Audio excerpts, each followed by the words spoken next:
سرور کائنات آقائے دو جہاں محبوب رب کائنات حضرت محمد صلی اللہ علیہ وسلم نے فرمایا، قیامت کے دن تمام نسب منقطع ہو جائیں گے سوائے میرے۔ ہر بیٹے کی نسبت باپ کی طرف ہوتی ہے سوائے اولاد فاطمہ کے، کیونکہ ان کا باپ بھی میں ہوں اور ان کا نسب بھی میں ہوں۔ ناظرین گرامی، ہمارے پیارے نبی کی پیاری اور لاڈلی بیٹی، جن کے استقبال کے لیے نبی کریم صلی اللہ علیہ وسلم خود اٹھ کر اپنی چادر مبارک بچھا کر اپنی جگہ پر بٹھایا کرتے تھے، جن کے پیدا ہونے پر تمام جہاں کی عورتوں کو عزت ملی، جن کی پرورش پر لوگوں کو پتہ چلا کہ بیٹیاں تو باعث رحمت اور عزت ہوتی ہیں، جن کے نکاح کا فیصلہ اللہ پاک نے کیا، جن کے بارے میں نبی کریم صلی اللہ علیہ وسلم نے فرمایا کہ فاطمہ میرے جگر کا ٹکڑا ہے، جس نے اسے تکلیف پہنچائی اس نے مجھے تکلیف پہنچائی۔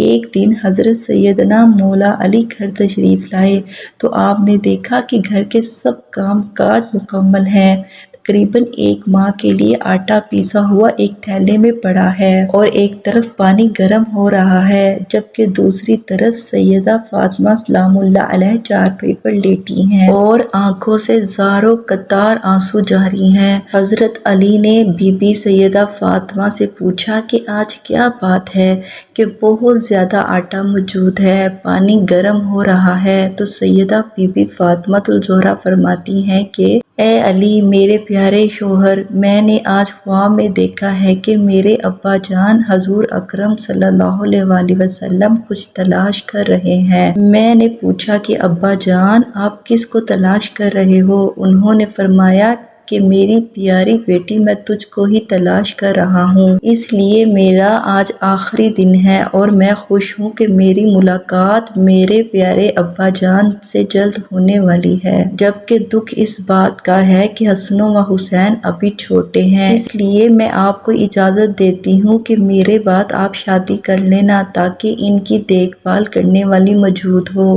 مولا علی، جن کا لقب شیر خدا، جن سے تمام طاغوتی طاقتیں خوف کھاتی تھیں، جب انہوں نے رسول اللہ کی لخت جگر کی یہ باتیں سنی تو آپ بھی زاروں قطار رونے لگے۔ روتے ہوئے فرمایا، میری پیاری بیوی، ابھی تو ہمارے دلوں میں حضور اکرم صلی اللہ علیہ وسلم کے بچھڑنے کا غم ہے، اب آپ بھی اس دنیا سے جانے کا ارادہ رکھتی ہیں، میں کس طرح سے تمہاری جدائی کا غم کو برداشت کر پاؤں گا؟ بی بی فاطمہ نے فرمایا کہ اللہ آپ کو حوصلہ عطا کر دے گا۔ حضرت علی نے پوچھا کہ بی بی فاطمہ تم نے اتنا پانی گرم کرنے کے لیے کیوں رکھا ہے؟ اتنا زیادہ آٹا کیوں پیس رہی ہو؟ بی بی فاطمہ کہنے لگی کہ میری خواہش ہے کہ میں آج کے دن بھی اپنے بچوں کو نہلاؤں اور میں نے آٹا اس لیے پیسا ہے کہ آپ اور میرے بچے اس آٹے کی روٹیاں بنا کر کچھ دن کھا سکیں۔ یہ باتیں کرتے ہوئے دونوں میاں بیوی رو رہے ہوتے ہیں۔ اتنے میں نواسہ رسول صلی اللہ علیہ وسلم حضرت امام حسن اور حسین رضی اللہ عنہ گھر میں آتے ہیں۔ جب دونوں بچے ماں اور باپ کو روتے ہوئے دیکھتے ہیں تو وہ بچے ماں کے سینے سے لگ کر رونا شروع کر دیتے ہیں۔ دونوں ہی بچے روتے ہوئے ماں اور باپ سے دریافت کرتے ہیں کہ اے ابا جان اور اماں جان، آپ دونوں کیوں رو رہے ہو؟ حضرت علی تو خاموشی سے کھڑے رہے، لیکن بی بی فاطمہ نے دونوں بچوں کو فرمایا کہ تم دونوں اپنے نانا کی قبر پر جاؤ۔ روایت میں اس طرح سے بیان کیا گیا ہے کہ دونوں بھائی حضرت امام حسن اور حسین اپنے نانا جان حضرت محمد صلی اللہ علیہ وسلم کی قبر پر جا کر بیٹھ جاتے ہیں۔ حاتم غیبی سے آواز آتی ہے کہ پیارے بچوں، تم اپنی ماں کو آج جی بھر کر دیکھ لو، آج کے بعد تم کو تمہاری ماں کبھی بھی نظر نہیں آئے گی۔ جب یہ بات دونوں بچوں کے کانوں میں پڑتی ہے تو وہ دونوں ہی اپنے گھر چلے جاتے ہیں۔ وہ دونوں ہی اپنی ماں بی بی فاطمہ کے سینے سے لگ کر خوب روتے ہیں۔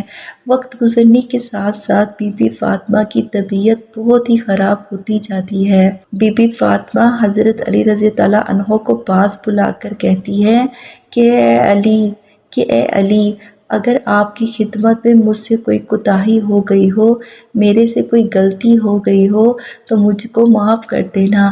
فاطمۃ الزہرا اسلام اللہ علیہ کی بات سن کر حضرت مولا علی فرماتے ہیں کہ اے فاطمہ، آپ اللہ تعالیٰ کے نبی صلی اللہ علیہ وآلہ وسلم کی بیٹی ہو، آپ نے ہر وقت اپنا حق اچھے طریقے سے ادا کیا ہے، میں آپ سے راضی اور خوش ہوں۔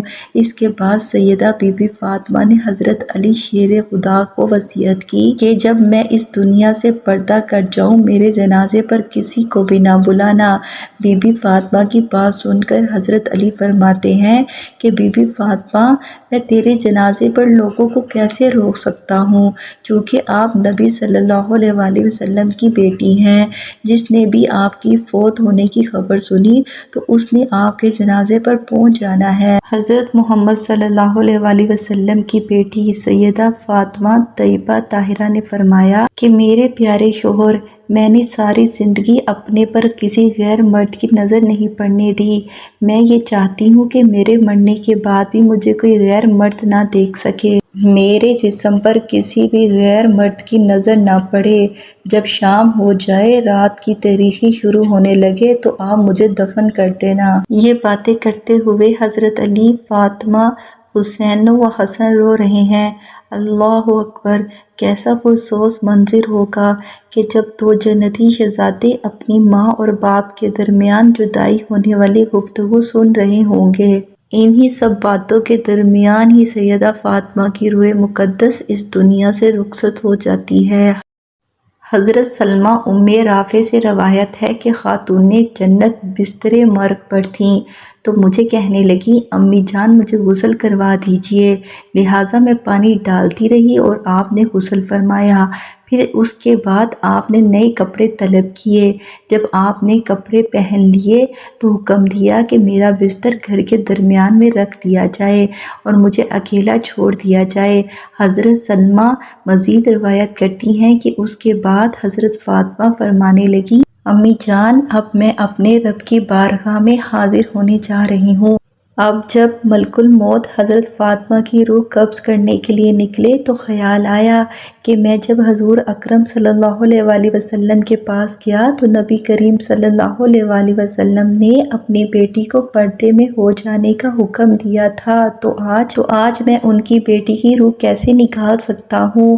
روایت میں موجود ہے کہ جب ملک الموت دختر رسول فخر کائنات پیکر و شرم و حیا حضرت بی بی فاطمہ کی روح قبض کرنے کے لیے آئے تو آ کر دروازے پر دستخط دی اور آنے کا مقصد بتایا، جس پر حضرت فاطمہ راضی نہ ہوئی اور فرمایا کہ میرے پردے کا احترام کیا جائے۔ فرشتہ اللہ پاک کی بارگاہ میں حاضر ہوا تو پھر اللہ پاک نے ان کی خود روح قبض کی۔